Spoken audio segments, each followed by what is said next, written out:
Here's the mystery. In the first decade of the 21st century, despite terrorist attacks, wars without end, and economic collapse, Americans have more than 10 million surgical and non-surgical cosmetic procedures every year.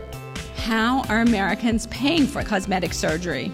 And of course, the answer was plastic. Walk into any cosmetic surgeon's office, you sign on the dotted line, and they'll give you money to pay for whatever procedure you want. The interest rate's about 30% usually.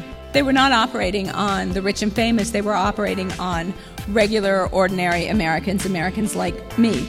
Plastic surgery, once only for the wealthiest Americans, is now available to the rest of us, not because we are getting richer, but because we have more and more opportunities to take on debt.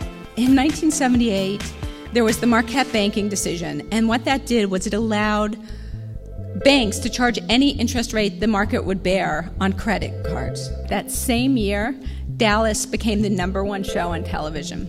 Joan Crone, one of the senior editors at Allure, said to me during an interview, she said, "No one says you shouldn't go to college because you don't want to improve your intelligence.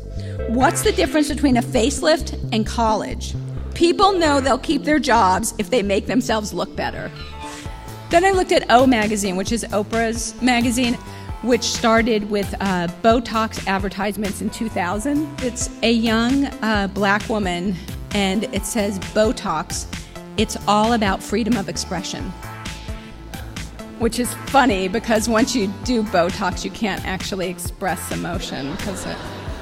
These were women fighting over their futures, and they were fighting with the idea that they could make their life better by taking on debt to reshape their body. They still are fighting that, right?